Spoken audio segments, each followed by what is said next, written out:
بسم اللہ الرحمن الرحیم۔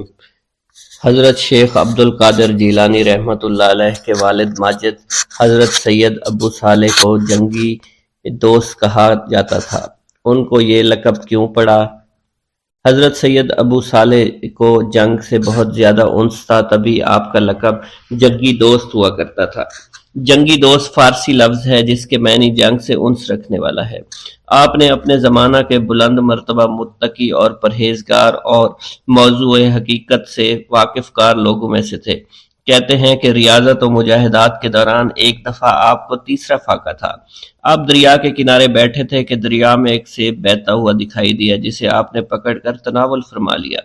بعد میں آپ کے دل میں یہ خطرہ گزرا کہ معلوم نہیں کس کا سیب تھا اور میں نے اس کو کیوں کر کھا لیا، میرے لیے اس کے کھا لینا کیوں کر حلال ہو سکتا ہے۔ یہ خیال پیدا ہوتے ہی آپ اپنا قصور معاف کرانے کے لیے مالک سیب کی جستجو میں دریا کے کنارے کنارے چلے۔ غرض اس دریا کے کنارے کئی روز کے متواتر سفر کے بعد آپ کو آب رواں کے قریب ایک نہایت عظیم الشان عمارت ملی، جس میں ایک بہت وسیع باغ تھا۔ اس باغ میں سیب کا ایک بہت بڑا درخت بھی نظر آیا، جس کی شاخیں میووں سے لدی ہوئی تھی، سطح آب پر پھیلی ہوئی تھی۔ ان شاخوں سے پختہ سیب ٹوٹ ٹوٹ کر پانی میں گر رہے تھے۔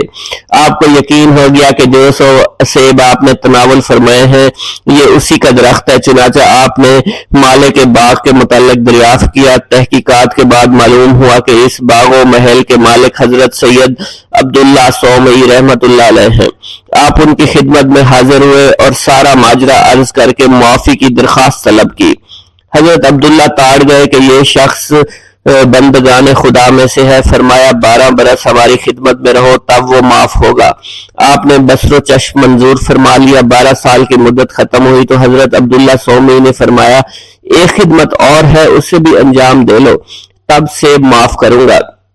وہ یہ ہے کہ میری ایک لڑکی ہے جس میں 4 عیب ہیں، آنکھوں سے اندھی ہے، کانوں سے بہری ہے، ہاتھوں سے لجی ہے اور پاؤں سے لنگڑی ہے۔ اس عاجزہ کا نکاح قبول کرو اور بعد نکاح 2 سال ہماری خدمت میں رہو تاکہ اس نکاح کا نتیجہ ایک فرزند کی صورت میں اپنی آنکھوں سے دیکھ لو۔ اس کے بعد جہاں جی چاہے چلے جانا۔ آپ نے اسے قبول فرما لیا۔ جب نکاح کے بعد صاحبزادی کا سامنا ہوا تو کیا دیکھتے ہیں اس کے تمام اعضاء صحیح و سالم ہیں۔ اس کے حسن و جمال کے آگے 14ویں رات کا چاند بھی شرماتا ہوگا۔ آپ نے اس کو خلاف حلیہ پا کر تمام شب اس سے کنارہ کشی اختیار کی۔ دوسرے دن صبح کو حضرت عبداللہ صومعی رحمۃ اللہ علیہ نے فراست سے سارا حال دریافت فرمایا۔ ابو صالح کو کہا میں نے اپنی لڑکی کو جو صفات تم سے بیان کی تھی وہ سب منو ان صحیح ہے۔ نامحرم کے لیے اس کی آنکھیں اندھی ہیں، غیر حق بات سننے کے لیے اس کے کان بہرے ہیں، نامحرم کے لیے اس کے ہاتھ لجے ہیں اور تمہارے حکم کے خلاف قدم اٹھانے کے لیے اس کے پاؤں لنگڑے ہیں۔ اس توجیہ کو سن کر حضرت ابو صالح جنگی دوست نے اپنی بیوی کی بڑی قدر و منزلت آپ کے دل میں پیدا ہوئی اور دونوں باخوشی رہنے لگے۔ حضرت ابو صالح جنگی دوست کو جنگ سے بے حد رغبت تھی، اس لیے آپ کا نام جنگی دوست مشہور ہو گیا۔ اس توجیہ کو سن کر حضرت ابی صالح جنگی دوست کے قلب میں اپنی بیوی کی بہت قدر و منزلت ہوئی اور ہنسی خوشی رہنے لگے۔ حضرت ابو صالح ابتدا سے لے کر اوسط عمر تک بالکل لاولد رہے۔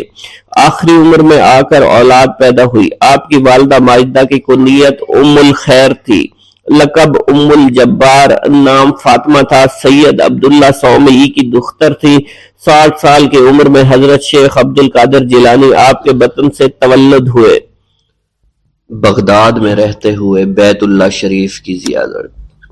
حضرت شیخ ابو صالح سے منقول ہے، حضرت شیخ ابو مدین مغربی نے مجھے حضور سیدنا غوث اعظم کی خدمت میں بغداد فقر کی تعلیم کے لیے بھیجا۔ آپ نے مجھے 20 دن تک اپنے خلوت خانہ کے دروازے پر بٹھائے رکھا اور 20 روز گزرنے کے بعد مجھے قبلہ رو ہونے کا حکم دیا۔ جب میں قبلہ رو ہو گیا آپ نے فرمایا اے ابو صالح اس طرف دیکھو۔ چنانچہ جب میں نے اس جانب دیکھا آپ نے فرمایا کیا دیکھ رہے ہو؟ میں نے عرض کیا بیت اللہ شریف میری نظروں کے سامنے ہے۔ آپ نے مجھے حکم دیا کہ اب مغرب کی سمت دیکھو۔ میں نے اپنا چہرہ مغرب کی جانب کیا تو آپ نے دریافت فرمایا کیا دیکھ رہے ہو؟ میں نے عرض کیا میں اپنے مرشد پاک حضرت ابو مدین کو دیکھ رہا ہوں۔ ایک مرتبہ سنان نامی عیسائی پادری نے غوث اعظم کی محفل میں حاضر ہو کر سلام عرض کیا اور حاضرین میں کھڑے ہو کر بیان دیا کہ میں یمن کا رہنے والا ہوں۔ میں نے ارادہ کیا میں اسلام قبول کروں۔ اسی دوران میرے دل پہ یہ خیال پیدا ہوا کہ میں اس دور کی سب سے بڑی شخصیت کے دست مبارک پر کلمہ پڑھوں۔ اس سوچ کے دوران مجھے نیند آ گئی۔ خواب میں مجھے حضرت سیدنا عیسیٰ علیہ السلام کی زیارت نصیب ہوئی۔ آپ نے مجھ سے ارشاد فرمایا کہ تم بغداد شریف چلے جاؤ اور شیخ عبد القادر جیلانی کے دست حق پر اسلام قبول کرو، کیونکہ اس وقت وہ روئے زمین پر تمام لوگوں میں افضل و اعلیٰ ہیں۔ حضرت شیخ عمر الکیمانی رحمۃ اللہ علیہ سے منقول ہے، ایک مرتبہ حضرت سیدنا غوث اعظم کی خدمت میں 13 لوگ دائرہ اسلام میں داخل ہونے کے لیے حاضر ہوئے۔ ان لوگوں نے بیان کیا کہ ہم عرب کے عیسائی ہیں، ہم نے کلمہ پڑھنے کا ارادہ کیا، ابھی سوچ رہے تھے کہ کسی مرد کامل کے دست حق پر کلمہ پڑھیں۔ ہمیں ہاتف غیب سے آواز سنائی دی کہ بغداد جا کر شیخ عبد القادر جیلانی کے دست مبارک پر کلمہ پڑھو۔ حضرت ابو الحسن علی سے منقول ہے، فرماتے ہیں ایک مرتبہ ایک جماعت کثیر کے ہمراہ حضرت سیدنا غوث اعظم کی زیارت باسعادت کے لیے روانہ ہوا۔ اسی دوران بے شمار لوگ میرے پاس آتے رہے، اپنی مشکلات کے حل کے لیے مجھ سے کہتے رہے میں حضور سیدنا غوث اعظم سے ان کی سفارش کروں گا۔ حضرت ابو الحسن علی بن ملاعب القواس فرماتے ہیں رستے میں ایک بد اخلاق لڑکا بھی ہمارے قافلے میں شامل ہو گیا۔ مجھے اس کا علم تھا کہ یہ اکثر و بیشتر ناپاک رہتا ہے اور بول و براز کے بعد استنجا بھی نہیں کرتا۔ حسن اتفاق کے حضور سیدنا غوث اعظم سے بھی رستہ میں ملاقات ہو گئی۔ حضرت ابو الحسن علی فرماتے ہیں میں نے حضور سیدنا غوث اعظم کی خدمت میں لوگوں کے پیغامات پہنچائے اور پھر مجھ سمیت میرے ساتھ تمام موجودہ لوگوں نے آپ کے ہاتھ مبارک کو ازراہ عقیدت چومنا شروع کر دیا۔ وہ فرماتے ہیں جب اس بد اخلاق لڑکے نے حضور سیدنا غوث اعظم رحمۃ اللہ علیہ کا ہاتھ مبارک چوما تو بے ہوش ہو کر زمین پر گر پڑا۔ جب اس کو ہوش آیا تو اس کے چہرہ پر داڑھی نمودار ہو چکی تھی اور اس نے آپ کے دست حق پر توبہ کی، پھر اس کا شمار نیکوں میں ہوا۔ حضرت شیخ زین الدین فرماتے ہیں میں نے حضور سیدنا غوث اعظم سے علم حاصل کیا۔ اللہ عز و جل نے مجھے 1 سال میں اتنا علم دیا کہ دوسروں کو وہ علم 20 سال میں بھی نصیب نہ ہوا ہوگا۔ میں نے آپ سے مصر جانے کی اجازت طلب کی تو آپ نے فرمایا دمشق پہنچ کر غازیوں کو مصر میں داخل ہونے کے لیے تیار پائے گا تاکہ اس پر قابض ہو جائیں، مگر ان سے کہنا وہ ہرگز کامیاب نہیں ہوں گے، ہاں دوسری مرتبہ وہ ضرور کامیاب ہوں گے۔ حضرت شیخ زین الدین فرماتے ہیں جب میں دمشق پہنچا میں نے وہی حال پایا۔ آپ نے بیان فرمایا میں نے ان سے کہا تو وہ نہ رکے۔ جب میں مصر پہنچا میں نے خلیفہ کو ان کو مقابلے کے لیے تیار کیا۔ میں نے خلیفہ سے کہا گھبراؤ نہیں، تم کامیاب ہو جاؤ گے۔ جب غازی مصر پہنچے تو ان کو شکست ہوئی۔ شیخ زین الدین فرماتے ہیں خلیفہ نے مجھے اپنا ندیم خاص مقرر کر دیا اور اپنے ہر راز سے مجھے واقفیت دے دی۔ پھر دوسری مرتبہ غازی آئے، انہوں نے مصر پر قبضہ کر لیا۔ مجھے حضور سیدنا غوث اعظم کے قول کے مطابق ہر ایک سے 1.5 لاکھ دینار ملے۔ مجھے مصر میں ہر خاص و عام میں مقبولیت حاصل ہو چکی تھی اور بے شمار لوگ میرے واعظ سے مستفیض ہونے لگے تھے۔ حضرت سیدنا غوث اعظم شیخ عبد القادر جیلانی کی خدمت میں ایک عورت حاضر ہوئی، آپ سے دعا کی درخواست کی کہ اس کے ہاں اولاد ہو۔ آپ نے مراقبہ میں جا کر لوح محفوظ کا مشاہدہ کیا تو وہاں لکھا تھا اس عورت کی قسمت میں اولاد نہیں ہے۔ آپ نے اللہ کے حضور اس کے لیے دعا فرمائی، غیب سے ندا آئی اس کے ہاں اولاد نہیں، آپ اس کے حق میں دعا جاری رکھیں، یہاں تک کہ غیب سے آپ کو ندا آئی کہ ہم نے آپ کی دعا کی بدولت اس کو 7 لڑکے عطا فرمائے۔ چنانچہ اس عورت کے ہاں یکے بعد دیگرے 7 لڑکوں کی دعا کی پیدائش ہوئی۔ حضرت شیخ ابو الخیر منقول ہے، فرماتے ہیں میں شیخ ابو حسن اور شیخ خلیل بن احمد اور شیخ ابو عبداللہ کی خدمت میں حاضر تھے۔ آپ نے فرمایا تم سب اپنی اپنی حاجات بیان کرو، میں انشاءاللہ تمہاری حاجات پوری کروں گا۔ شیخ ابو سعود نے کہا کہ میں ترک دنیا اختیار کرنا چاہتا ہوں۔ شیخ ابو قائد نے کہا میں مجاہدے کی قوت چاہتا ہوں۔ شیخ ابوالزاز نے کہا کہ میں خوف الہی چاہتا ہوں۔ شیخ فارسی نے کہا اللہ کے ساتھ میرا ایک حال ہے جسے میں کھو بیٹھا میں چاہتا ہوں کہ میرا وہ حال لوٹ آئے۔ شیخ جمیل نے کہا میں حفظ وقت چاہتا ہوں۔ شیخ عمر نے کہا کہ میں علم کی زیادتی چاہتا ہوں۔ حضرت شیخ ابو الخیر محفوظ فرماتے ہیں حضور سیدنا غوث اعظم نے فرمایا انشاءاللہ تم سب کی حاجات جلدی پوری ہوں گی۔ چنانچہ آپ کا قول پورا ہوا اور تمام لوگوں کی حاجات پوری ہوئی ماں سوائے شیخ خلیل کے، کیونکہ حضرت شیخ خلیل نے قطبیت مانگی تھی جس کا ابھی وقت نہیں آیا تھا۔ حضرت ابو سعود فرماتے ہیں حضرت شیخ حماد دباس کی خدمت میں حاضر ہو کر عرض کیا حضور میں ملک شام کی جانب مال تجارت لے کر جانا چاہتا ہوں اور میرا یہ قافلہ تیار ہے، میرے پاس 700 دینار کا مال ہے۔ حضرت شیخ حماد دباس نے فرمایا اگر تم اس سال سفر کرو گے تو تم سفر میں ہی قتل کر دیے جاؤ گے اور تمہارا تمام مال و اسباب لوٹ لیا جائے گا۔ حضرت حماد عباس کی بات سن کر وہ تاجر حضور سیدنا غوث اعظم کی خدمت میں حاضر ہوا اور حضرت حماد باس کی بات بیان کر دی۔ آپ نے فرمایا کہ تم سفر پر جاؤ، میں تمہارا ضامن ہوں۔ آپ کا فرمان سن کر وہ سامان تجارت لے کر شام پہنچا۔ اپنا تمام مال فروخت کرنے کے بعد وہ تاجر اپنے کسی کام سے حلب گیا۔ وہاں ایک مقام پر اس نے 1000 دینار رکھ دیا اور حلب میں اپنی قیام گاہ پر واپس آ گیا۔ اس نے خواب میں دیکھا عرب بتوؤں نے ایک قافلہ لوٹا ہے، قافلہ کے کئی آدمیوں کو قتل کیا ہے جس میں وہ شامل ہے۔ اس کے بعد وہ بیدار ہوا، گھبرا کر اس جگہ پہنچا جہاں اس نے 1000 دینار رکھے تھے۔ اس کے دینار وہیں پر رکھے اس کو مل گئے۔ دینار لے کر واپس قیام گاہ پہنچا، بغداد شریف واپس جانے کی تیاری شروع کر دی۔ جب وہ تاجر بغداد شریف واپس پہنچا تو پہلے حضرت حماد باس کی خدمت میں حاضر ہوا تو آپ نے فرمایا کہ تم پہلے حضور سیدنا غوث اعظم کی خدمت میں حاضر ہوا، کیونکہ وہ محبوب سبحانی ہیں۔ انہوں نے اللہ کے حضور تمہارے لیے 70 مرتبہ دعا مانگی، یہاں تک کہ تمہاری حقیقت کو خواب میں بدل دیا گیا۔ وہ تاجر آپ کی خدمت میں حاضر ہوا اور آپ نے حضرت حماد باس کی بات کی تصدیق کی۔ بسم اللہ الرحمن الرحیم۔ السلام علیکم ویورز، امید کرتا ہوں آپ سب خیریت سے ہوں گے۔ آج ہم آپ کو شیخ عبد القادر جیلانی رحمۃ اللہ علیہ کے بارے میں بتائیں گے۔ ایک تاجر کے حق میں آپ کا دعا کرنا۔ شیخ ابو سعود الحریمی بیان کرتے ہیں کہ ابو المظفر الحسن تاجر شیخ حماد باس کی خدمت میں آئے اور بیان کیا کہ حضرت شام کی طرف سفر کرنے کا میرا مقصد ہے، میرا قافلہ تیار ہے جس میں 700 دینار کا مال لے کر جاؤں گا۔ آپ نے اس سے فرمایا اگر تم اس سال سفر کرو گے تو مارے جاؤ گے اور تمہارا سارا مال لٹ جائے گا۔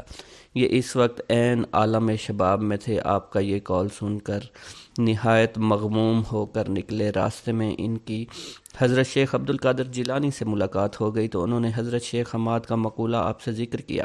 آپ نے فرمایا بے شک تم جاؤ، انشاءاللہ تم اپنے سفر سے صحیح تندرست واپس آؤ گے، میں اس بات کا ضامن ہوں۔ غرض یہ اپنے سفر کو گئے، شام جا کر 1000 دینار کو انہوں نے اپنا مال فروخت کیا۔ بعد ازاں یہ اپنی کسی ضرورت کے لیے حلب گئے۔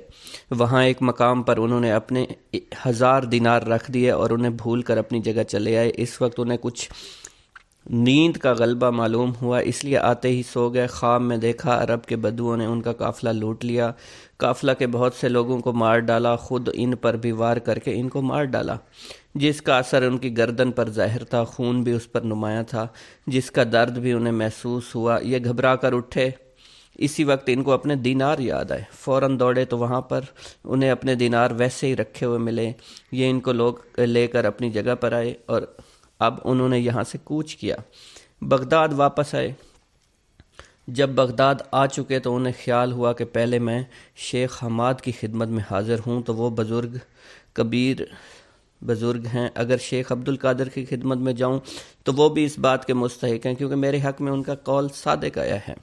غرض انہیں تردد تھا کہ پہلے کن کی خدمت میں جاؤں، مگر حسن اتفاق سے شوق سلطان میں انہیں شیخ حماد مل گئے اور آپ نے ان سے فرمایا کہ نہیں، تم پہلے شیخ عبد القادر جیلانی کی خدمت میں جاؤ، وہ محبوب سبحانی ہیں، انہوں نے تمہارے حق میں 70 دفعہ دعا مانگی ہے، یہاں تک کہ خدا تعالیٰ نے تمہاری واقعہ کو بیداری سے خواب میں تبدیل کر دیا۔ چنانچہ یہ پہلے حضرت شیخ عبد القادر جیلانی کی خدمت میں گئے تو آپ نے ان سے فرمایا کہ شیخ حماد نے میرے پاس آنے کے لیے تمہیں فرمایا ہے، میں نے 70 دفعہ تمہارے حق میں دعا اللہ تعالیٰ سے مانگی تھی کہ وہ تمہارے واقعہ کو بیداری سے خواب میں تبدیل کر دے اور تمہارے مال کے ضائع ہونے کو صرف تھوڑی دیر کے لیے نسیان سے بدل دے اور تمہیں صحیح اور تندرست مع خیر واپس لے آئے۔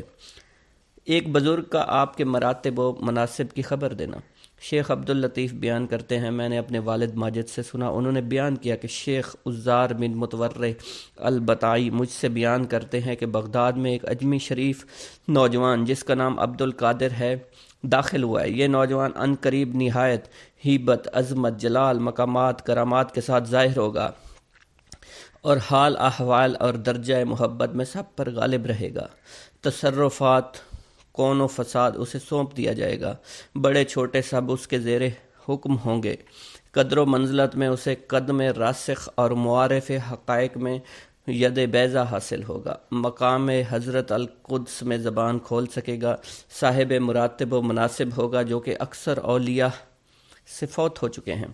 ایزن اسی طرح ایک بڑی جماعت نے آپ کے متعلق شیخ احمد رفاعی کا قول بیان کیا ہے کہ ہمارے شیخ منصور البطائخی کے روبرو حضرت شیخ عبد القادر جیلانی کا ذکر ہوا تو آپ نے ان کی نسبت فرمایا کہ وہ زمانہ عن قریب آنے والا ہے کہ ان کی طرف رجوع کیا جائے گا، عارفین میں ان کی وقت و منزلت زیادہ ہوگی اور وہ ایسے حال میں وفات پائیں گے کہ اس وقت اللہ اور اس کے رسول کے نزدیک روئے زمین میں ان سے زیادہ اور کوئی محبوب نہیں ہوگا۔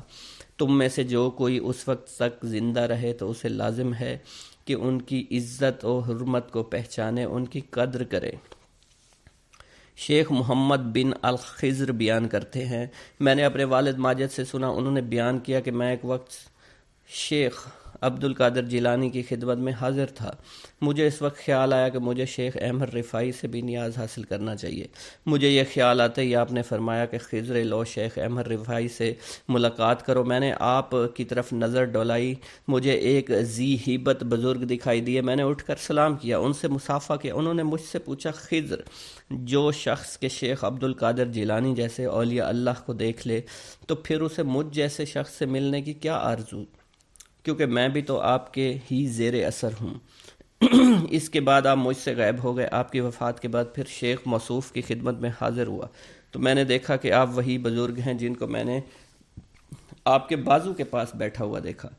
آپ نے مجھ کو فرمایا کہ تمہیں میری پہلی ملاقات کافی نہیں ہوئی۔ شیخ عبد البتائی بیان کرتے ہیں کہ شیخ عبد القادر جیلانی کی حیات بابرکات میں مجھے شیخ احمد رفاعی کی خدمت میں حاضر ہونے کا اتفاق ہوا تو میں جا کر آپ ہی کے نزدیک ٹھہرا اور کئی روز تک ٹھہرا رہا۔ ایک روز آپ نے مجھ سے فرمایا کہ آپ کچھ شیخ عبد القادر جیلانی کے حالات جو کچھ آپ کو معلوم ہوں بیان کریں۔ میں آپ کے حالات بیان کر رہا تھا، اتنے میں ایک شخص آیا، شیخ احمد رفاعی کی طرف اشارہ کر کے مجھ سے کہنے لگا کہ تم ہمارے سامنے آپ کے سوا کسی کا ذکر نہ کرو۔ تو آپ نے نہایت غصے ہو کر شخص کی طرف دیکھا، وہ مر گیا۔ پھر آپ نے فرمایا، شیخ عبد القادر جیلانی کے مراتب کو کون پہنچ سکتا ہے؟ آپ وہ شخص ہیں کہ بحر شریعت جس کی داہنی طرف، بحر حقیقت جس کی بائنی طرف ہے، جس میں سے چاہے پانی بھر لے۔ اس وقت آپ کا کوئی جواب نہیں۔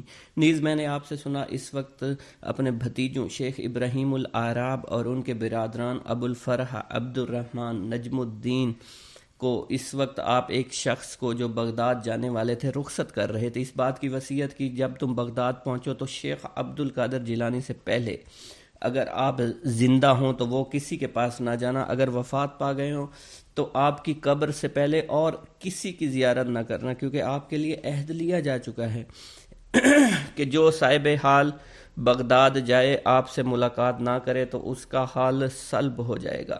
اس پر افسوس ہے جس سے آپ سے ملاقات نہیں ہوگی۔ شیخ خلیفہ تلمیذ شیخ ابو سعید کیلوبی بیان کرتے ہیں کہ مجھے ایک دفعہ بلاد سواد میں جانے کا اتفاق ہوا۔ وہاں میں نے ایک شخص کو ہوا میں بیٹھا ہوا دیکھا۔ میں نے اسے سلام کیا، اس سے پوچھا آپ ہوا میں معلق کیوں بیٹھے ہیں؟ انہوں نے بیان کیا کہ میں ہوا و ہوس کو چھوڑ کر تقوی پرہیزگاری کے تحت بیٹھا ہوا ہوں۔ شیخ بیان کرتے ہیں پھر جب میں حضرت شیخ عبد القادر جیلانی کی خدمت میں حاضر ہوا، میں نے اس شخص کو پھر آپ کے سامنے قبطۃ الاولیاء میں معلق ہوا میں مؤدب بیٹھے ہوئے دیکھا۔ اس وقت انہوں نے بہت سے حقائق و معارف کی باتیں کی، آپ سے دریافت کی جنہیں میں مطلق سمجھا نہیں۔ پھر آپ وہاں سے اٹھ گئے اور صرف میں رہ گیا۔ میں نے ان سے کہا کہ آپ یہاں موجود ہیں؟ انہوں نے کہا کیوں نہیں، کیونکہ ایسا ولی اور مقرب بھی ہے جس کی اس در پر آمد و رفت نہ ہو۔ پھر میں نے ان سے دریافت کیا کہ اس کی کیا وجہ ہے کہ میں آپ کا کلام مطلق نہیں سمجھا؟ انہوں نے کہا کہ ہر مقام کے احکام جدا ہوتے ہیں، ہر حکم کے معنی علیحدہ، ہر معنی کی عبارت، اور اس عبارت کو وہی سمجھ سکتا ہے کہ جو کہ اس کے معنی سے واقف ہو، اور معنی سے وہی واقف ہوتا ہے جو کہ حکمت سے آگاہ ہو، حکمت سے وہی آگاہ ہوتا ہے جو مقام عالی پر پہنچا ہو۔ اس کے بعد میں نے آپ سے کہا آپ نہایت مؤدب ہو کر آپ کے سامنے بیٹھے ہیں، تو انہوں نے کہا میں آپ کے سامنے مؤدب ہو کر کس طرح نہ بیٹھوں، حالانکہ آپ نے 100 رجال غیب پر جو ہوا میں معلق رہتے ہیں اور جن کے بجز مستثنیٰ لوگوں کے اور کوئی نہیں دیکھ سکتا، مجھے افسر بنایا ہے اور میں ہر طرح کے تصرفات کی آپ نے مجھے اجازت دی ہے۔ خلیفہ موصوف بیان کرتے ہیں کہ اس وقت امر ولایت آپ ہی کی طرف متنبع تھا، جس طرف آپ نظر اٹھا کر دیکھتے اسی طرف کے رہنے والے خواہ وہ مشرق و مغرب کے کسی حصہ میں رہتے ہوں کانپ اٹھتے تھے۔ آپ کی برکت و توجہ سے اس میں ترقی اور تضاعف کے امیدوار رہا کرتے تھے۔ شیخ عمر البز بیان کرتے ہیں کہ ایک روز کا واقعہ ہے، میں جمعہ کے دن آپ کے ہمراہ نماز جمعہ پڑھنے جا رہا تھا۔ اس روز راہ میں کسی نے آپ کو سلام نہیں کیا۔ مجھے خیال گزرا ہر جمعہ کو لوگوں کے ازدحام کی وجہ سے نہایت مشقت اور دشواری سے مسجد تک پہنچتے ہیں، مگر آج آپ کو کسی نے سلام نہیں کیا۔ مجھے اس کا خیال گزرنا تھا کہ لوگ چاروں طرف سے آپ کو سلام کے لیے دوڑے۔ پھر آپ مجھے دیکھ کر مسکرائے۔ میں نے اپنے جی میں کہا کہ یہ اور بھی بہتر ہے، تو آپ پھر مسکرائے اور فرمایا کہ عمر تم نے یہی چاہا تھا نا، کہ تمہیں یہ معلوم نہیں کہ لوگوں کے دل میرے ہاتھ میں ہیں، خواہ ان کی طرف کھینچ لوں اور خواہ اپنی طرف روک کے رکھوں۔ شیخ عبداللہ جبائی بیان کرتے ہیں کہ ایک وقت میں کتاب حلیۃ الاولیاء ابن ناصر کو سنا رہا تھا کہ اسی اثنا میں مجھے رکت ہوئی اور خیال ہوا کہ میں مخلوق سے قطع تعلق کر کے گوشہ نشینی اختیار کروں اور عبادت الہی کرتا رہوں۔ میں اسی غرض سے حضرت شیخ عبد القادر جیلانی کی خدمت میں آیا، آپ کے پیچھے نماز پڑھی۔ جب آپ نماز سے فارغ ہوئے تو میں آپ کے سامنے ہو کر بیٹھ گیا۔ آپ نے مجھے دیکھ کر فرمایا تم مخلوق سے قطع تعلق کرنا چاہتے ہو، مگر ابھی نہیں، اول تم علم حاصل کرو، مشائخ طریقت کی خدمت میں رہ کر ان سے ادب اور سلوک سیکھو، تو تمہیں اس وقت مخلوق سے انقطاع کرنا جائز ہوگا۔ اگر تم اس سے پہلے گوشہ نشینی اختیار کرو گے تو تمہاری مثال مرغ بے پر کی ہوگی۔ جب تمہیں کوئی دینی مشکل پیش ہوگی تو اس کو پوچھنے کے لیے باہر نکلو گے۔ گوشہ نشین ایسا شخص ہونا چاہیے جو کہ شمع کی طرح روشن ہو، تاکہ لوگ اس کی نورانی روشنی سے فائدہ اٹھا سکیں۔ شیخ عبد العباس الخضر نے بیان کیا ہے کہ ہم کئی لوگ ایک شب کو حضرت شیخ عبد القادر جیلانی کے مدرسہ میں حاضر تھے۔ خلیفۃ المستجب باللہ ابو المظفر یوسف بن المختصہ امر اللہ آپ کی خدمت میں حاضر ہوا اور سلام کر کے آپ کے سامنے مؤدب ہو کر بیٹھ گیا۔ خلیفہ موصوف اس وقت آپ سے نصیحت کرنے کی غرض سے آیا اور اپنے ساتھ 10 تھیلیاں زر نقد بھروا لایا۔ یہ تھیلیاں خلیفہ موصوف نے آپ کے سامنے پیش کی۔ آپ نے ان کو لینے سے انکار کر دیا۔ خلیفہ موصوف نے آپ سے اصرار کیا کہ آپ اسے قبول فرما لیں، مگر آپ نے اس کے اصرار سے صرف 2 عدد ہی تھیلیاں اٹھائیں اور اپنے دائیں اور بائیں ہاتھ پر آپ نے ان تھیلیوں کو رکھا اور دونوں ہاتھوں سے نچوڑ دیا تو اس میں سے خون ٹپکنے لگا۔ آپ نے خلیفہ سے فرمایا کہ تم خدائے تعالیٰ سے نہیں شرماتے؟ لوگوں کا خون کر کے تم اس مال کو میرے پاس لائے ہو۔ خلیفہ موصوف یہ سن کر بے ہوش ہو گیا۔ پھر آپ نے فرمایا اگر رسول اللہ سے اس کے نسب متصل ہونے کی عزت و حرمت مد نظر نہ ہوتی تو میں اس خون کو اس کے محلات تک بہا دیتا۔ قدرت العارفین شیخ ابو الحسن علی ارقریشی بیان فرماتے ہیں کہ 579 ہجری کا واقعہ ہے کہ روافظ کی ایک بہت بڑی جماعت خشک کدہ جو کہ سلے ہوئے اور مور شدہ تھے لے کر آئے۔ ان لوگوں نے آپ سے پوچھا آپ بتلائیے ان دونوں گدوں میں کیا چیز ہے؟ آپ نے اپنے تخت سے اتر کر ایک گدے پر اپنا دست مبارک رکھا اور فرمایا اس میں آفت رسید بچہ ہے، اور اپنے صاحبزادے عبدالرزاق کو اس گدوں کو کھولنے کے لیے فرمایا۔ جب وہ کھولا گیا تو اس میں سے وہی آفت رسیدہ بچہ نکلا۔ اس کو آپ نے دست مبارک سے اٹھا کر فرمایا قم باذن اللہ، وہ اللہ تعالیٰ کے حکم سے کھڑا ہو گیا۔ پھر آپ نے دوسرے گدے پر اپنا دست مبارک فرمایا اس میں صحیح و سالم تندرست بچہ ہے۔ اپنے بیٹے کو کھولنے کا حکم دیا، کھولا تو اس میں بچہ نکلا جو چلنے لگا۔ آپ نے اس کو پیشانی سے پکڑ کر فرمایا بیٹھ جاؤ، تو وہ اللہ تعالیٰ کے بیٹھ گیا۔ آپ کی یہ کرامت دیکھ کر یہ لوگ اپنے روافظ نظریات سے تائب ہو گیا۔ نیز اس وقت آپ کی یہ کرامت دیکھ کر مجلس کے 3 شخصوں کی روح پرواز کر گئی، واللہ عالم۔ نیز شیخ و موصوف بیان کرتے ہیں کہ ایک وقت میں آپ کی خدمت میں حاضر تھا، مجھے اس وقت ایک ضرورت پیش آئی، میں اسے پوری کرنے کی غرض سے نکلا۔ آپ نے فرمایا چاہو، تم کیا چاہتے ہو؟ میں نے عرض کیا کہ فلاں امر کا خواستگار ہوں۔ میں اس وقت امور باطنی میں سے ایک امر کی خواہش کی تھی، چنانچہ اس وقت مجھے وہ حاصل ہو گیا۔ آپ کے رکابدار ابو العباس احمد بن محمد القریشی بغدادی بیان کرتے ہیں کہ ایک روز آپ سواری پر جامعہ منصوری تشریف لے گئے۔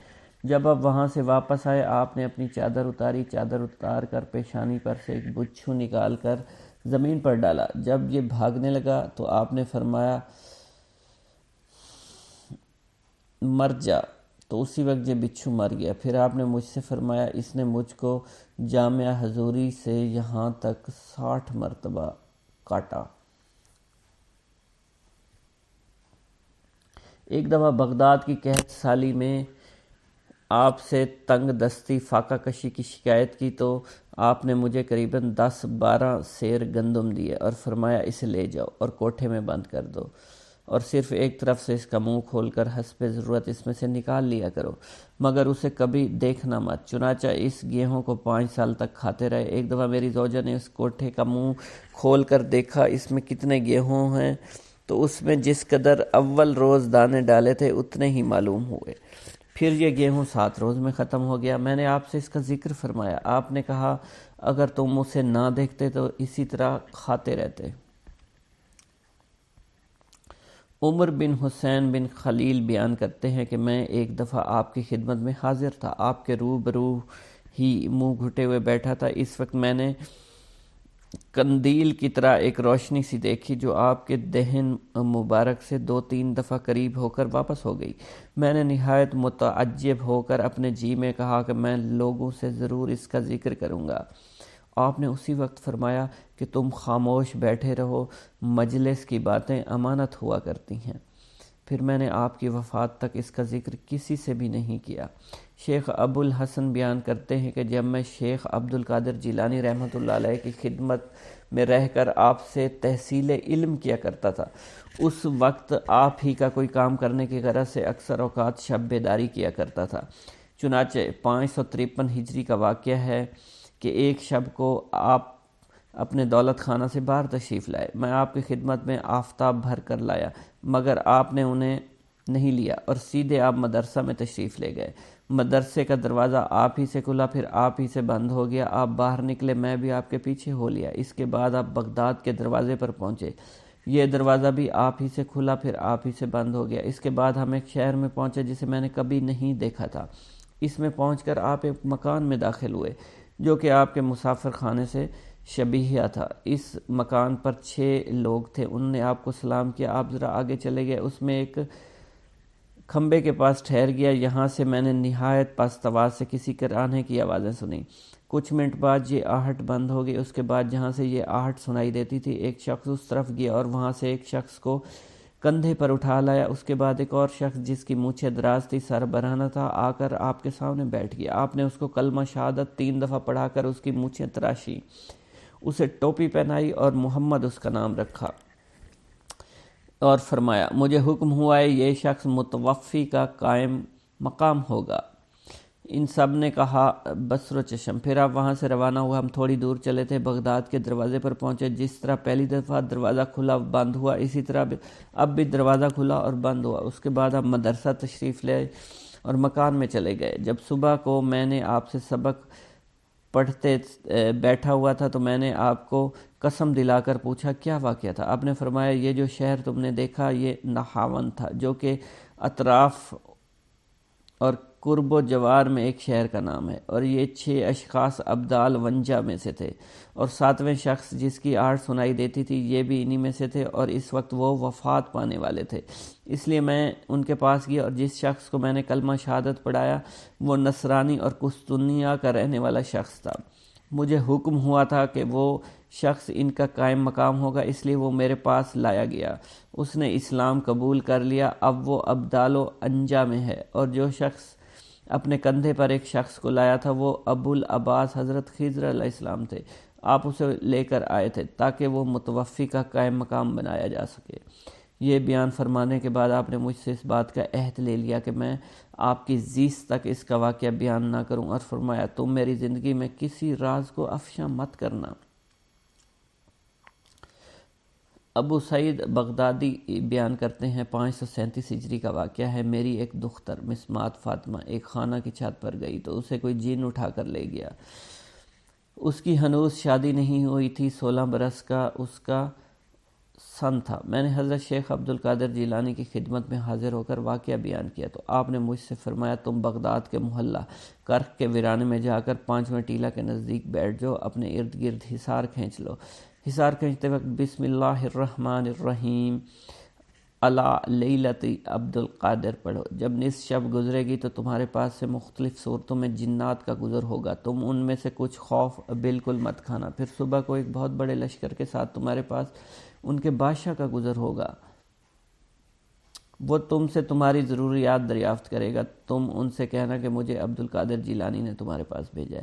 اس کے بعد تم اپنی دختر کا واقعہ بیان کر دینا۔ ابو سعید عبداللہ بن احمد فرماتے ہیں کہ میں آپ کے حسب ارشاد ویرانہ میں جا کر حصار کھینچ کر بیٹھ گیا۔ وہاں سے جنات کے متعدد گروہ کا ہیبت ناک صورتوں میں گزر ہوتا رہا، مگر میرے پاس حصار کے علاوہ کوئی نہیں آ سکتا تھا۔ آخر ایک لشکر کا گزر ہوا، ان کا بادشاہ گھوڑے پر سوار تھا، وہ میرے سامنے آ کر ٹھہر گیا، مجھ سے پوچھنے لگا تمہیں کیا ضرورت پیش آئی ہے؟ میں نے کہا شیخ عبد القادر جیلانی نے مجھے آپ کے پاس بھیجا ہے۔ جب اس نے آپ کا نام سنا گھوڑے پر سے اتر کر نیچے بیٹھ گیا، اسی طرح اس کے ساتھ اس کا لشکر بھی نیچے بیٹھ گیا۔ پھر اس نے مجھ سے کہا اچھا پھر انہوں نے تم کو کس لیے بھیجا ہے؟ میں نے اپنا قصہ بیان کیا۔ اس نے اپنے تمام لشکر سے دریافت کیا کہ ان کی دختر کو کون اٹھا کر لے گیا ہے، تو ان سب نے کہا معلوم نہیں کون لے گیا۔ اس کے بعد جن لایا گیا اور کہا گیا یہ چین کے جنات میں سے ہے، دختر اس کے ساتھ تھی۔ اس بادشاہ نے پوچھا تجھے کیا ہوا تھا؟ تو اسے قطب وقت کی رکاب داری میں سے اٹھا کر لے گیا تھا۔ اس نے کہا کہ یہ دختر مجھے اچھی لگی تھی اس لیے میں اس کو اٹھا کر لے گیا۔ بادشاہ نے اس کا کلام سنتے ہی اس کی گردن اڑا ڈالی اور لڑکی کو میرے حوالے کر دیا۔ اس کے بعد میں نے بادشاہ سے کہا آج کے سوا مجھے آپ لوگوں کا حضرت شیخ عبد القادر جیلانی کی تابعداری کرنا معلوم نہ تھا۔ تو وہ کہنے لگا کہ بے شک شیخ عبد القادر جیلانی ہم میں سے تمام سرکش لوگوں پر نظر رکھتے ہیں، اس لیے وہ آپ کے خوف سے بھاگ کر دور دراز مقام پر جا بسے، کیونکہ جب اللہ تعالیٰ کسی کو قطب وقت بنا دیتا ہے تو جن و انس دونوں پر اس کی حاکمیت بھی دیا کرتا ہے۔ بسم اللہ الرحمن الرحیم۔ آپ کے صاحبزادے شیخ عبد الجبار بن سیدنا شیخ عبد القادر جیلانی بیان کرتے ہیں کہ میری والدہ جب کسی اندھیرے مکان میں جاتی تو وہاں شمع کی طرف روشنی ہو جاتی تھی۔ ایک دفعہ ایک موقع پر میرے والد ماجد آئے، جب روشنی پر آپ کی نظر پڑی تو روشنی ختم ہو گئی۔ آپ نے ان سے فرمایا یہ روشنی شیطان کی تھی، اس لیے میں نے اسے خاموش کر دیا۔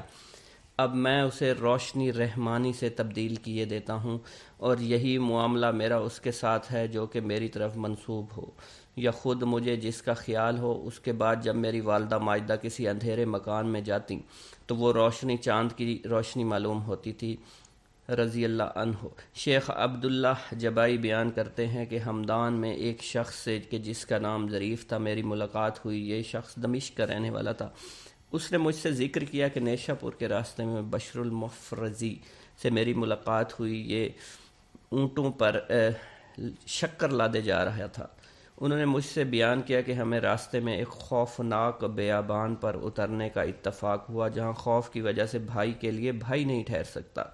جب اول شب کو اونٹ لادے جا چکے تو ان میں سے میرے 4 اونٹ گم ہو گئے۔ میں نے ہر چند تلاش کیا مگر کچھ پتہ نہیں چلا۔ میں قافلہ سے جدا ہو گیا، شتربان بھی میرے ساتھ رہ گیا۔ پھر جب صبح ہوئی میں نے حضرت شیخ عبد القادر جیلانی کو پکارا۔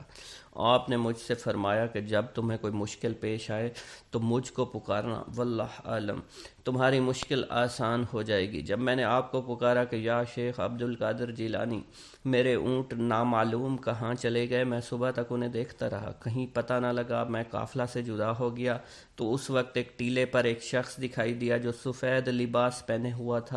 اس نے مجھے ایک طرف کو ہاتھ سے اشارہ کر کے بتلایا۔ پھر جب میں نے اسے ٹیلے پر چڑھ کر دیکھا تو مجھے کوئی نظر نہیں آیا۔ پھر ٹیلے کے دامن میں مجھے اپنے اونٹ بیٹھے دکھائی دیے، ان کا بوجھ ان پر لدا ہوا تھا۔ ہم نے انہیں پکڑ لیا اور انہیں لے کر اپنے قافلہ سے جا ملے۔ ابو الغنائم الحسنہ بیان کرتے ہیں، میں ایک وقت مغرب اور عشاء کے درمیان میں آپ کے مدرسہ کی چھت پر تھا اور قریب ہی آپ بھی قبلہ رو بیٹھے ہوئے تھے۔ اس وقت میں نے ایک شخص کو ہوا پر اڑتا دیکھا جو تیر کی طرح اڑتا جا رہا تھا۔ اس کا لباس سفید، سر پر عمامہ بندھا ہوا تھا۔ جب آپ کے سامنے آیا آپ اور اتر کر مؤدب ہو کر آپ کے سامنے بیٹھ گیا۔ آپ کو سلام کر کے جب واپس چلا گیا میں نے اٹھ کر آپ کی دست بوسی کی، پوچھا کون تھے؟ آپ نے فرمایا یہ شخص رجال الغیب تھے جو کہ ہمیشہ پھرتے رہتے ہیں۔ شیخ ابو عمر عثمان بیان کرتے ہیں، ایک وقت کا ذکر ہے، ہم صفر 555 ہجری کو آپ ہی کے مدرسہ میں آپ ہی کی خدمت میں حاضر تھے۔ اس وقت آپ نے اٹھ کر کھڑائیں پہنی، وضو کیا، وضو کر کے آپ نے 2 رکعت نماز پڑھی۔ پھر جب سلام پھیر کر نماز سے فارغ ہوئے آپ نے چیخ ماری، کھڑام اٹھا کر ہوا میں پھینک دی۔ اس کے بعد آپ نے ایک چیخ ماری، دوسری کھڑام بھی آپ نے ہوا میں پھینک دی۔ یہ دونوں کھڑائیں ہماری نظروں سے غائب ہو گئیں۔ پھر آپ خاموش ہو کر بیٹھ گئے۔ اس وقت آپ سے یہ واقعہ پوچھنے کی کسی کو جرت نہیں ہوئی۔ پھر 3 روز بعد ایک قافلہ آیا، کہنے لگا ہم نے حضرت شیخ عبد القادر جیلانی کی خدمت میں نذرانہ پیش کرنا ہے۔ ہم نے اس قافلہ کے اندر آنے کی اجازت دی۔ آپ نے اسے آنے کی اجازت دی۔ ہم سے فرمایا کہ جو کچھ یہ دیں لے لو۔ غرض اہل قافلہ اندر آئے، انہوں نے ریشمی اور اونی کپڑے، کچھ سونا، آپ کی دونوں کھڑائیں جو کہ آپ نے اس روز پھینکا تھا ہم کو دیا۔ پھر ہم نے باہر آ کر ان سے دریافت کیا یہ تمہیں کہاں ملی؟ انہوں نے بیان کیا کہ تیسری سفر کو ہم جا رہے تھے، راستے میں ہم کو بدوؤں نے آ کر لوٹ لیا، ہمارے قافلے سے بہت سے لوگوں کو مار ڈالا۔ ایک طرف جا کر ہمارا مال تقسیم کر رہے تھے، اس وقت ہم نے کہا کہ ان قزاقوں کے ہاتھ سے بچ کر صحیح و تندرست رہیں تو ہم اپنے مال میں سے شیخ عبد القادر جیلانی کا حصہ نکالیں گے۔ ہم یہ کہہ رہے تھے، ہم نے 2 بڑی بڑی چیخیں سنی جنہوں نے سارے بیابان کو ہلا دیا اور جس سے یہ تمام قزاق ہیبت زدہ ہو گئے۔ ہم سمجھے کہ کوئی شخص آ رہا ہے جو ان سے بھی مال کو چھین کر لے جائے گا۔ اتنے میں یہ ہمارے پاس آئے، کہنے لگے کہ آؤ تم اپنا مال اٹھا لو اور دیکھو ہمارا کیا حال ہو گیا ہے۔ ہم ان کے ساتھ گئے، ہم نے دیکھا ان کے دونوں سردار مرے پڑے تھے۔ غرض انہوں نے ہمارا مال ہمیں واپس کر دیا اور کہنے لگے یہ ایک نہایت عظیم الشان واقعہ ہے۔ ایک روز آپ کی مجلس سے ایک چیل آئی اور چلاتی ہوئی نکلی، جس سے مجلس میں تشویش پھیل گئی، اور اسی روز ہوا بھی نہایت تیز تھی۔ آپ نے فرمایا کہ ہوا اس کا سر پکڑ لے۔ آپ کا فرمانا تھا کہ اس کا سر ایک طرف دھڑ ایک طرف گر گیا۔ اس کے بعد آپ نے تخت سے اتر کر اس کے سر کو اٹھایا اور اپنا دایاں ہاتھ اس پر پھیرا اور فرمایا بسم اللہ الرحمن الرحیم، تو وہ چیل زندہ ہو کر اڑ گئی، واللہ عالم۔ آپ نے اپنے عین عالم شباب کا ایک واقعہ بیان کیا ہے کہ جب پہلی دفعہ میں حج بیت اللہ کو گیا اس وقت میں عالم شباب میں تھا. جب میں منارہ معروف کرون کے قریب پہنچا تو یہاں شیخ عدی بن مسافر سے ملاقات ہوئی. آپ بھی اس وقت عین عالم شباب میں تھے. آپ نے مجھ سے پوچھا کہاں کا قصد ہے؟ میں نے کہا مکہ معظمہ کا. آپ نے پوچھا کیا میرا آپ کے ساتھ ہو سکتا ہے؟ میں نے کہا کیوں نہیں، میں ایک تنہا شخص ہوں. آپ نے کہا الا حاضل قیاس، میں بھی تنہا ہوں، غرض ہم دونوں ایک ساتھ چل پڑے. راستہ میں ایک نو عمر حبشن لڑکی ملی. یہ لڑکی نحیف البدن برقع پہنے ہوئے تھی. سامنے آ کر کھڑی ہو گئی. برقع میں سے اس نے مجھے دیکھا اور دیکھ کر کہنے لگی کہاں کے رہنے والے ہو؟ میں نے کہا بغداد کا. پھر کہا آپ نے مجھے بہت تھکایا ہے. میں نے کہا وہ کس طرح؟ بولی ابھی میں بلاد حبشہ میں تھی، مجھے اس وقت مشاہدہ ہوا اللہ نے آپ کے دل پر تجلی کی اور اپنا وہ فضل کرم کیا جو اوروں پر اب تک نہیں کیا، اس لیے میں نے چاہا آپ کو پہچانوں. پھر آپ نے کہا میں چاہتی ہوں کہ آج دن بھر میں آپ دونوں صاحبوں کے ہمراہ رہوں اور آپ کے ساتھ روزہ افطار کہوں. اس کے بعد دو ایک بازو سے ساتھ چلنے لگے، ایک بازو سے ہم چلنے لگے. جب مغرب کا وقت آیا اور افطار کا وقت ہو چکا، آسمان سے ایک طباق اترا جس میں 6 روٹیاں اور سرکہ تھا، کچھ ترکاری تھی. اس لڑکی نے خدا کا شکر ادا کیا. اللہ کا ہزار ہزار شکر ہے، اس نے میری اور میرے مہمانوں کی عزت کی. روزانہ میرے لیے 2 روٹیاں اترا کرتی ہیں، آج 6 روٹیاں اتریں. اس نے میرے مہمانوں کی تکریم کی. پھر ہم تینوں نے 2 روٹیاں کھائیں. اس کے بعد پانی کے لوٹے اترے، اس میں سے ہم نے پانی پیا جو زمین کے مشابہ نہ تھا بلکہ اس کی لذت حلاوت کچھ اور ہی تھی. اس کے بعد یہ لڑکی ہم سے رخصت ہو کر چلی گئی. ہم مکہ معظمہ چلے آئے. طواف کر رہے تھے، اس وقت شیخ عدی پر الطاف و کرم کیا، ان پر اپنے الطاف اتارے. آپ پر اس وقت ویشی سی طاری ہو گئی، یہاں تک کہ انہیں دیکھ کر کوئی کہہ نہیں سکتا تھا کہ یہ زندہ ہے، بلکہ ان کا انتقال ہو گیا. اس وقت میں نے اس لڑکی کو کھڑے دیکھا. یہ اس وقت ان کے سرہانے آ کر الٹ پلٹ کر کہنے لگی کہ وہی تمہیں زندہ کرے گا جس نے تمہیں مارا ہے. پاک ہے اس کی ذات، اس کی تجلی نور جلال سے حادث نہیں ہوتی مگر اسی کے ثبوت کے لیے. اس کے ظہور صفات سے کائنات قائم نہیں ہے مگر اس کی تائید سے. اس کی تقدیس کی شعاؤں نے عقل کی آنکھوں کو بند اور جوان مردوں کی دانائی کو محدود کر رکھا ہے.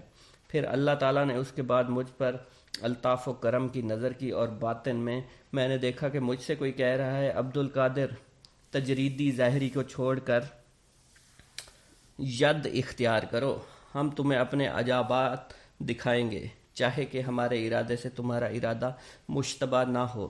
تم ہمارے سامنے ثابت قدم رہو اور وجود میں ہمارے سوا کسی کا تصرف نہ ہونے دو تاکہ ہمیشہ ہمارے مشاہدے میں رہو اور لوگوں کو نفع پہنچانے کے لیے ایک جگہ بیٹھ جاؤ. ہمارے بہت سے بندے ہیں جنہیں ہم تمہاری برکت سے اپنا مقرب بنائیں گے. اسی وقت مجھ سے اس لڑکی نے کہا اے نوجوان، مجھے معلوم نہیں آج کس حد تک تمہاری عظمت و بزرگی ہوگی. تمہارے لیے نورانی خیمہ لگایا گیا ہے، ملائکہ تمہارے ارد گرد ہیں، تمہیں دیکھ رہے ہیں اور تمام اولیاء اللہ کی آنکھیں بھی تمہاری طرف لگی ہوئی ہیں اور تمہارے مراتب اور مناسب کو میں دیکھ رہی ہوں. اس کے بعد یہ 9 عمر چلی گئی، پھر میں نے اس کو کبھی نہیں دیکھا. شیخ ابو محمد صالح بیان کرتے ہیں شیخ ابو مدین نے مجھ سے فرمایا تم بغداد جاؤ اور شیخ عبد القادر جیلانی کی خدمت میں حاضر ہو جاؤ، آپ سے تعلیم فقر حاصل کرو. چنانچہ میں بغداد آ کر آپ کی خدمت میں حاضر ہوا تو میں نے آپ کو سب سے محیب پایا. آپ نے مجھے اپنے خلوت خانہ کے دروازے پر 20 روز تک بٹھایا. اس کے بعد آپ نے مجھ سے فرمایا صالح قبلہ کی طرف، اس طرف دیکھو. میں نے دیکھا، مجھے قبلہ نظر آیا. پھر آپ نے مجھ سے پوچھا کیا دیکھ رہے ہو؟ میں نے کہا کعبہ شریف. آپ نے مغرب کی طرف اشارہ کیا اور فرمایا کیا دیکھ رہے ہو؟ میں نے عرض کیا اپنے شیخ کو. پھر آپ نے فرمایا کیوں، کہاں جاؤ گے، کعبہ کی طرف یا اپنے شیخ کی طرف؟ میں نے عرض کیا اپنے شیخ کی طرف. پھر آپ نے فرمایا کہ اچھا ایک قدم میں جانا چاہتے ہو جس طرح سے تم آئے ہو؟ میں نے عرض کیا نہیں بلکہ اسی طرح سے جس طرح کہ میں آیا ہوں. آپ نے فرمایا اچھا ایسا ہی ہوگا. پھر آپ نے فرمایا صالح تم فقر کو نہیں پا سکتے تا وقت کہ تم اس کی سیڑھی پر نہ چڑھو، اور اس کی سیڑھی توحید ہے اور توحید کا دار و مدار اس پر ہے کہ تمام سارے حادثہ کو اپنی طرف سے مٹا دو. میں نے عرض کیا کہ حضرت مجھے آپ اس صفت سے موصوف کر دیجئے. آپ نے ایک نظر میری طرف دیکھا تو میرے دل سے تمام جذبات ارادہ کے جدا ہو گئے، جس طرح کہ شب دن سے جدا ہو جاتی ہے۔ اب تک میں آپ کی اسی توجہ سے لوگوں کو مستفید کرتا ہوں۔ شیخ عمر بزاز نے بیان کیا، میں ایک روز آپ کی خدمت میں بیٹھا تھا، اس وقت آپ نے مجھ سے فرمایا، فرزند من، اپنی پشت کو بلی کے گرنے سے بچاؤ۔ میں نے اس وقت اپنے جی میں کہا کہ چھت میں کوئی روزن تو ہے نہیں، میرے اوپر بلی کہاں سے گرے گی؟ میں نے اپنا یہ کلام پورا نہیں کیا تھا، ایک بلی میری پشت پر گر گئی۔ آپ نے میرے سینہ پر اپنے دستے مبارک مارا تو میرا دل روشن سورج کی طرح روشن ہو گیا۔ اس وقت مجھ پر تجلیات الہی ہونے لگیں اور اب روز بروز نور ترقی پاتا ہے۔